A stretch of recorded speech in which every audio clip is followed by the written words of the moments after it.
बच्चों, मैं हूं आपका दोस्त, आपका टीचर राजीव झा और मैं आपके लिए लेके आया हूं साइंस के एक नए टॉपिक के साथ जिसका नाम है ब्लड यानी कि रक्त।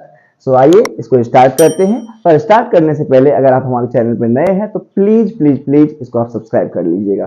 Thank you very much for your subscribing. Let us start our new topic. The name is blood यानी कि रक्त। आज हम इसके बारे में जानेंगे कि ब्लड क्या होता है, ब्लड कैसे हमारी बॉडी में फंक्शनेट करता है, ब्लड की कैसी कार्यविधि है, इसको हम समझेंगे अच्छे से, बारीकी से, बारी बारी से। आइए स्टार्ट करते हैं। सबसे पहले हमारे मन में एक छोटा सा क्वेश्चन आता है कि ये ब्लड क्या है।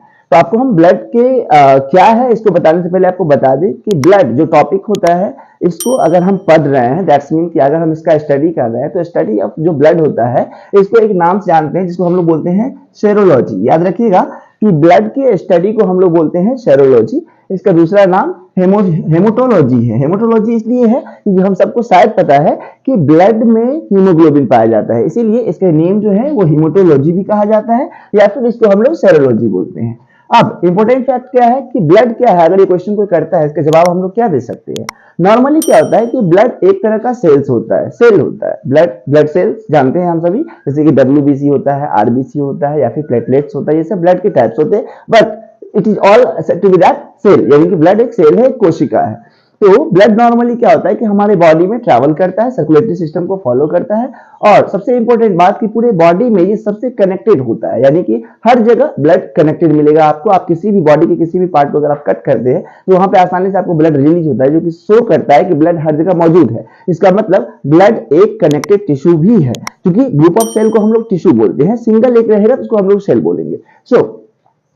इंपोर्टेंट टॉपिक यहाँ पे ये है कि यहाँ जो हम लिखे हैं नेचुरल कोलाइड यानी कि कनेक्टेड टिश्यू, दोनों वर्ड लिख रहे हैं। सबसे पहले समझ लेते हैं कि ब्लड आखिर में होता कैसा है। देखिए, ब्लड तो एक लिक्विड है, एक फ्लूइड है। फ्लूइड हम लोग डेफिनेशन एकदम क्लियर रखते हैं फ्लूइड का, कि फ्लूइड का डेफिनेशन होता है जो भी लिक्विड फ्लो कर रहा है उसको हम लोग फ्लूइड बोलते हैं।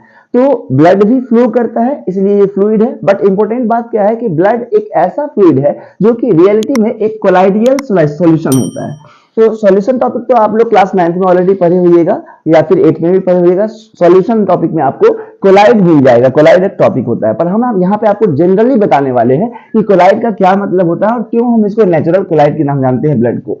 कोलाइड मीन्स क्या होता है यहाँ पे, जैसे मान लीजिए आप शेविंग का यूज करते हैं। शेविंग मीन्स हो गया छन्ना, जो छन्ना पे हम कोई चीज छानते हैं, अगर आप उसका यूज करते हैं और उसमें अगर आप ब्लड को ये करते हैं, छानने का वर्क करते हैं, तो आसानी से आपको ये चीज शो होगा कि ब्लड के कुछ पार्ट्स ऊपर में अटक जाएंगे। तो ऐसा सिचुएशन जो आता है इसको हम लोग बोलते हैं कोलाइडियल सॉल्यूशन, यानी कि ये थोड़ा सा पूरा पार्टिकल मतलब क्लियर नहीं जा पाया उस पर और ये थोड़ा सा बचा रह गया। नेचुरल कोलाइड का मतलब कि ब्लड जो है उसको कभी भी अगर आप उसको सॉल्यूशन को चेक कीजिएगा तो हमेशा आपको एक कोलाइडियल सॉल्यूशन शो करेगा। और मैंने यहाँ कनेक्टेड टिश्यू लिखा है, इसका मतलब है कि बॉडी में ये हर जगह कनेक्टेड होता है, इसीलिए हम आसानी से बोलते हैं कि blood is a connected tissue. ठीक है, अब इसके बाद स्टार्ट करते हैं तो समझ में आएगा आपको कि ब्लड का पीएच वैल्यू क्या होता है। नॉर्मली क्या है बाबू कि हर जो मान लीजिए कि आपको लिक्विड होता है उसका अपना एक खास पीएच वैल्यू होता है। तो पीएच वैल्यू क्या बताता है हमको? पीएच वैल्यू नॉर्मली हम लोग को बताता है कि कोई भी लिक्विड जो है वो एसिडिक कंडीशन में है, बेसिक कंडीशन। तो एसिडिक कैरेक्टर का मतलब क्या होगा कि अगर आपका पीएच वैल्यू शो कर रहा है 0 से लेकर 7 तक के बीच में अगर शो कर रहा है तो जनरली ये एसिडिक कैरेक्टर को शो करता है। और अगर 7 शो कर रहा है इसका मतलब है कि वो न्यूट्रल कंडीशन को शो कर रहा है। अगर वो 8 से लेकर आपको 14 तक शो कर रहा है दैट्स मीन कि वो आपको बेसिक कैरेक्टर शो कर रहा है। इसमें भी कुछ खास तरह के नॉलेजमेंट वर्क होता है, जैसे कि हम लोगों को ये बात माइंड में सेट होता है कि 0 से हम जैसे जैसे इंक्रीज करेंगे यानी कि 1 2 3 4 वैसे वैसे हमारा एसिडिक कैरेक्टर ज्यादा होगा और जैसे जैसे हम वो 7 के आसपास में जाएंगे तो वैसे वैसे वो कम होता जाएगा। मतलब अगर 1 है तो वो हार्ड एसिड होगा, 2 है तो वो हार्ड से थोड़ा कम होगा, 3 है तो वो और थोड़ा कम होगा और ऐसे जनरली जाते जाते हम लोग 6 तक जाएंगे तो वो काफी ज्यादा कम हो जाता है acidic character. Same as basic में वहां से बढ़ता है, मतलब 8 से वो इंक्रीज करेगा एंड 14 में मैक्सिमम चला जाएगा। उसमें एक खास बात है कि चूंकि ब्लड का जो पीएच वैल्यू होता है ना वो आपको 7.4 होता है। ध्यान में रखिएगा कि जो ब्लड का पीएच वैल्यू होता है वो 7.4 होता है। अब आपके ब्रेन में ये बात चला गया होगा कि 7 से ज्यादा हुआ ना 7.4, जैसे ही 7 से ज्यादा हुआ तो ये खुद ब खुद एक बेसिक कैरेक्टर शो करेगा। मतलब इसका जो कैरेक्टर होगा वो न्यूट्रल नहीं होगा, एसिडिक नहीं होगा, बल्कि बेसिक होगा। ये माइंड में रखिएगा। अब कईयों के मन में ये क्वेश्चन जरूर राइज होता है कि ये जो ब्लड होता है ना वो हमारे बॉडी में ना किस जगह पे स्टोर होता है, मतलब बॉडी में कोई ऐसा पार्ट तो होगा ना जहाँ पे वो स्टोर होगा, वहां पे जमा होगा। तो याद रखिएगा उस पार्ट को हम लोग स्प्लीन बोलते हैं, स्प्लीन।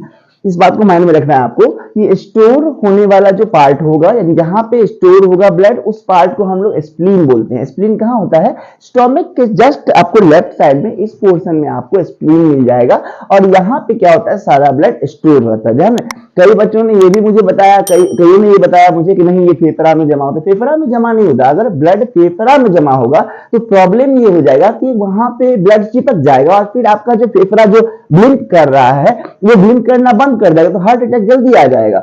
इसीलिए वहां जमा होता ही नहीं है, बल्कि ब्लड जो जमा होता है वो जगह होता है स्प्लीन, यानी कि उसको हिंदी में प्लीहा बोलते हैं।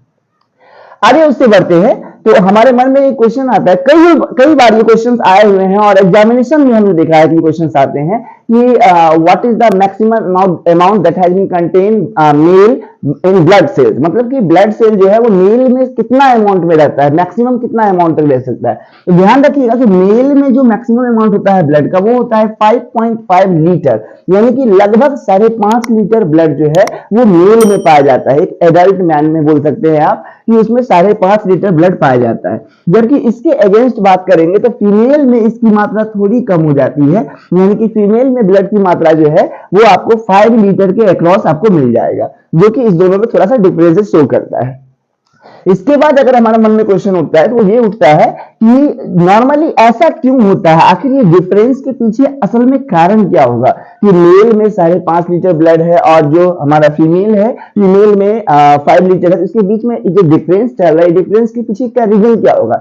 दरअसल क्या होता है कि नॉर्मली ब्लड में आपको हीमोग्लोबिन होता है, ये बात सच है कि ब्लड में हीमोग्लोबिन होता है। तो हीमोग्लोबिन जो है ना वो मेल में आपको पाया जाता है 14 ग्राम पर डेसीलीटर। ध्यान रखिएगा क्योंकि जो अमाउंट मेजर होता है ब्लड का वो इसी मेजरमेंट से मेजर होता है, डेसीलीटर, डीएल बोलते हैं इसको, डेसीलीटर। तो ध्यान रखिएगा कि मेल में होता है वो 14 ग्राम पर डेसीलीटर, मतलब हीमोग्लोबिन की मात्रा अगर मेल में चेक करेंगे तो वो 14 ग्राम पर डीएल होगा, यानी कि 14 ग्राम डेसीलीटर पर डेसीलीटर।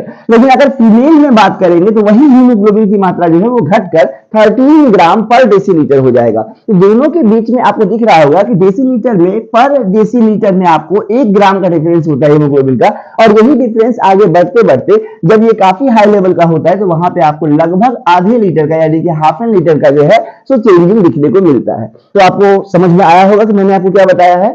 और इसके बाद इंपॉर्टेंट बात यहाँ पे क्या है, अब समझिए हमारे बॉडी में ब्लड कहां पे बनता है। क्योंकि ब्लड बनता होगा, जैसे हम लोग सुनते हैं कि ब्लड सेल्स जो है वो खत्म भी होते हैं और नए बनते भी हैं, तो खत्म होते हैं उनका तो बात हम लोग करेंगे ही, पर अगर बनता होगा तो वो किस प्लेस पे बनता होगा और अकॉर्डिंगली वो कहां बनता होगा, तो इसको समझते हैं। देखिए नॉर्मली क्या होता है कि जो इसका मेकिंग प्लेस होता है, बनने वाला जो प्लेस होता है, एडल्ट ह्यूमन बीइंग की बात करेंगे अगर, जो वयस्क मानव है उसमें बोन्स के अंदर भी बोन मैरो होता है। आपको मैं बता दूं कि हमारे जो हमारा बोन्स होता है उस बोन्स के अंदर में आपको एक लिक्विड फ्लो करता है जो कि बोन मैरो होता है। बस इसी बोन मैरो वाले प्लेस पे आपको जो ब्लड होता है उसका मैन्युफैक्चर्ड होता है, निर्माण होता है। तो नॉर्मली याद रखना है कि एडल्ट ह्यूमन बीइंग में हमारे बॉडी में बोन मैरो है, बोन मैरो की जगह पे आपको, बोन मैरो में क्या होता है कि जो ब्लड है उसका मैन्युफैक्चराइजिंग होता है, यानी कि निर्माण होता है। इसके अगेंस्ट बात करेंगे तो छोटे बच्चों में आखिर कहां बनता होगा। देखिए छोटे बच्चों का मतलब क्या हो गया, मान लीजिए कि जन्म भी नहीं लिया है बच्चा, अभी माँ के गर्भ में है, तो माँ के गर्भ में जाहिर सा बात है उसके बॉडी में अभी बोन्स नहीं आए होंगे, तो इस कंडीशन में भी उसके बॉडी में ब्लड तो होगा ही होगा। वो ब्लड कैसे बनेगा, वहां पे कैसे, कौन सी जगह पे वो बनना स्टार्ट करेगा, ये प्लेस होता है लीवर। इसको नहीं भूलना है आपको, इसको हिंदी में यकृत बोलते हैं, लीवर जो होता है। तो लीवर जो है वो चाइल्ड में, यानी कि छोटे बच्चों या फिर काफी छोटे बच्चे जिनका अभी जन्म भी नहीं हुआ है, भ्रूण बोल सकते हैं इसको, जिनका जन्म नहीं हुआ है एम्ब्रियो बोला जाता है, तो उसमें आपको आसानी से लीवर में आपको ब्लड जो है वो आपको मैन्युफैक्चर्ड होगा। ये बातें आपको समझ में आई होगी। अब इसके बाद जो इंपॉर्टेंट बात है वो समझते हैं। देखिए सर्कुलेटरी सिस्टम यानी कि ब्लड, इसके बारे में पूरा जो नॉलेज दिए थे जिस वैज्ञानिक ने, जिन्होंने नॉलेज दिया था हम लोगों को, तो उनका नाम है विलियम हॉर्वे। भूलिएगा नहीं इस चीज को कि ब्लड और ब्लड के सर्कुलेशन को लेकर जो पूरा टॉपिक पे अपना एक सर्चिंग वैल्यू दिए थे, वो नेम है विलियम हॉर्वे। इन्होंने ही बताया था पूरे के पूरे ब्लड और ब्लड के बारे में। हालांकि और भी साइंटिस्ट ने बताया था, बट इनका नाम सर्वोपरि आता है, सबसे पहले आता है, और वो नाम आपको याद रखना है, विलियम हॉर्वे। अब आते हैं हम फंक्शन ऑफ ब्लड के बारे में। ठीक है, तो फंक्शन ऑफ ब्लड में हम स्टार्ट करते हैं। देखिए इंपॉर्टेंट बात क्या है, तीन तरह के ब्लड होते हैं, भूलिएगा नहीं इस चीज को। पहला ब्लड का नाम होता है, याद रखिएगा, RBC, जिसको हम लोग बोलते हैं रेड ब्लड सेल्स। दूसरा सबसे इंपॉर्टेंट वो होता है WBC, जिसका मतलब होता है व्हाइट ब्लड सेल्स। एंड तीसरा जो हमारा होता है वो होता है प्लेटलेट्स, इसको भूलना नहीं है, प्लेटलेट्स। प्लेटलेट्स, इसमें हम आपको इंपॉर्टेंट चीजें यहां पर लिख दे रहे हैं, उसको मैं आपको बोल रहा हूं। आरबीसी में याद रखना है कि इसमें जो है कम से कम आपको मेरे हिसाब से 90 डेज रखिए, 90 डेज मतलब 3 महीने। 3 महीना में ये एक बार जो भी सेल्स रहेगा वो खत्म हो जाएगा और नया सेल्स जो है वो जनरेट हो जाएगा। 3 महीना यानी कि 90 डेज में जो है ये पूरा का पूरा एक बार खत्म हो जाएगा सेल्स, जो पुराना सेल्स है वो डिस्ट्रॉय हो जाएगा और नए सेल्स जो है वो एग्रीगेट करेंगे, मैन्युफैक्चर करेंगे। डब्ल्यूबीसी की बात करें तो इसमें कम से कम 20 डेज का आपको शो होगा, यानी कि 20 दिनों में डब्ल्यूबीसी जो है वो एक बार आपको खत्म होगा और एक बार नया आपको जनरेट होगा। एंड प्लेटलेट्स में ये काफी कम होता है, ये कम से कम मुझे मेरे हिसाब से 4 से 5 दिन आपको लगते हैं, मतलब 4 से 5 दिनों में ये खत्म होता है और नया बनता है, ध्यान में रखिएगा। अब सबसे इंपॉर्टेंट बात क्या है, इन तीनों ब्लड का क्या काम है, इसको बारी बारी समझते हैं। देखिए शरीर में जो आरबीसी होता है आपको, यानी कि रेड ब्लड सेल होता है, इसका सबसे ज्यादा इंपॉर्टेंट वर्क ये होता है कि हम जो सांस लेते हैं, फॉर एग्जांपल मैं अभी आपको सांस लेकर दिखा रहा हूं। जब आपने सांस लिया तो ब्रेथ इन हुआ, ब्रेथ इन के समय में क्या हुआ कि जो ऑक्सीजन हमारे ब्लड में गया, जो ऑक्सीजन हमारे बॉडी में गया है, तो फेफड़ा के पास जो ब्लड है वहां पे मौजूद है और वो तुरंत वेट कर रहा था उस ऑक्सीजन के आने का। जैसे ही ऑक्सीजन गया तो ब्लड में मौजूद जो आपका ये आरबीसी है, जो आरबीसी है या हीमोग्लोबिन कह लीजिए, तो ब्लड में मौजूद जो हीमोग्लोबिन है वो उस ऑक्सीजन को कैरी करके आपकी बॉडी में पूरा ट्रैवल करेगा और पूरा ट्रैवल करके जहां जहां ऑक्सीजन की नीड्स है आपके सेल्स को, वहां वहां उसको वो दे देगा। इसके फाइनली जब उसके रिवर्स बैक में काम करेगा तो वहां पे CO2 वहां से टेक आउट करके लेकर पूरे बॉडी में से और फिर बाहर रिलीज कर देगा। सो ऑक्सीजन और कार्बन डाइऑक्साइड का जो हेर फेर होता है, ये हेर फेर करने का काम आपको स्पेशली जो है वो आरबीसी यानी कि जो हीमोग्लोबिन कंटेन है आपको आरबीसी, उसमें ये काम होता है। इंपॉर्टेंट बात याद रखिएगा, इसका नाम रेड ब्लड सेल जो आप बार बार बोलते हैं या फिर रेड ब्लड कॉर्पसेल्स भी बोला जाता है। इसमें इंपॉर्टेंट बात यह है कि रेड जो आप देख रहे हैं, रेड इसीलिए है ये, यानी कि ब्लड का रंग लाल इसीलिए होता है क्योंकि उसमें हीमोग्लोबिन पाया जाता है। क्या पाया जाता है उसमें? हीमोग्लोबिन। अब इसके बाद दूसरा हम लोग इंपॉर्टेंट टॉपिक में बात करेंगे जिसका नाम होगा WBC यानी कि व्हाइट ब्लड सेल। हमारे बॉडी में व्हाइट ब्लड सेल का सबसे ज्यादा इंपॉर्टेंट वर्क होता है। सबसे ज्यादा इंपॉर्टेंट वर्क का मतलब ये हुआ कि नॉर्मली क्या होता है कि ये हमको रोग से लड़ने से बचाता है, रोग से लड़ने में मदद करता है। आई एम सो सॉरी, रोग से लड़ने में मदद करता है। मतलब कि अगर बाहरी किसी तरह के फंगस, बैक्टीरिया, प्रोटोजोआ या अदर किसी तरह के बैक्टीरियल इन्फेक्शन हमारे बॉडी पे होने वाला है या हो रहा है, तो उससे लड़के ये उसको खत्म करके शरीर से बाहर कर देता है। और ये पूरा का पूरा वर्क WBC का ही होता है, ध्यान रखिएगा। इसको हम लोग व्हाइट ब्लड सेल बोलते हैं। इसके अलावा जो हमारा लास्ट टर्म है वो है प्लेटलेट्स। प्लेटलेट्स भी अपना एक इंपॉर्टेंट काम करता है जिसके कारण से हमारे बॉडी में ब्लड का एक सही तरीके से सुचारू रूप से संचालन चलते रहता है। तो प्लेटलेट्स क्या काम करता है उसको हम आपको बता रहे हैं। मान लीजिए हमारे बॉडी में किसी भी जगह पे कट लग जाता है, तो कट लग जाने पे क्या है, हमारे बॉडी में टोटल 5.5 लीटर ब्लड है। अगर कट लग गया है और रास्ता खुला हुआ है तो उस हिसाब से ये सारे ब्लड को हमारे बॉडी से बाहर हो जाना चाहिए। लेकिन क्या हमारे बॉडी से ये ब्लड बाहर हो पाता है? नहीं। कुछ समय बाद 1 मिनट, 2 मिनट या 5 मिनट के बाद अपने आप ब्लड का बहना बंद हो जाता है। ये जो बंद हो जाता है बहना वो सिर्फ और सिर्फ प्लेटलेट्स के कारण होता है। क्योंकि प्लेटलेट्स क्या करता है, आपके उस कटे हुए भाग पे जहां से ब्लड निकल रहा है उस जगह पे एक जाल के आकार का, तो इस आकार का आपको एक जाल बन जाता है, और जाल के बाहर जैसे कि ब्लड जा रहा है मान लीजिए और उसको उस पार जाना है, तो उस पार ये नहीं जा पाए, क्योंकि यहाँ पर ब्लड चूंकि थोड़ा सा जो इसका थिकनेस होता है वो लिक्विड की तुलना में, वाटर की तुलना में काफी ज्यादा थिकनेस होता है, तो इस जगह पर जाके ये ओवरलैप कर जाता है और जिस कारण से बाहर इसका रिलीजिंग नहीं हो पाता है और ये बंद कर देता है। तो मोस्ट इंपोर्टेंट कि प्लेटलेट्स ब्लड की क्लॉटिंग में काफी ज्यादा मदद करता है, जमाने में मदद करता है, जिस कारण से ब्लड रिलीज नहीं हो पाता है। अब एक सबसे इंपॉर्टेंट बात याद रखिएगा, ब्लड का सबसे इंपॉर्टेंट काम एक और ये भी होता है कि ब्लड जो है ना वो हमारे बॉडी के टेम्परेचर को कांस्टेंट रखता है। याद रखिएगा कि हमारा जो बॉडी है ना उसमें जो ब्लड है इसका टेम्परेचर हमेशा कांस्टेंट होता है।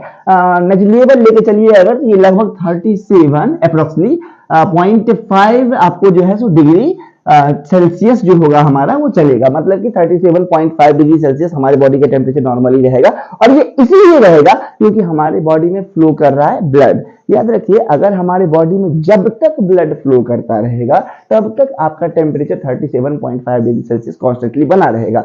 इन केस ऑफ दैट कि अगर हमारा शरीर मृतक हो जाता है, हम अगर मर जाते हैं, तो इस केस में ब्लड का जो फ्लोइंग होता है वो धीरे धीरे रुक जाएगा, और जैसे ही ब्लड का फ्लोइंग रुकेगा आपके बॉडी का टेम्परेचर सीधा लो कर जाएगा, नीचे हो जाएगा, और ये ठंडा पड़ने लगेगा बॉडी। यानी कि सारा का सारा रीजन होता है उस ब्लड में मूवमेंट, ब्लड का मूवमेंट का, जो कि हमारे बॉडी में सर्कुलेशन करते रहता है।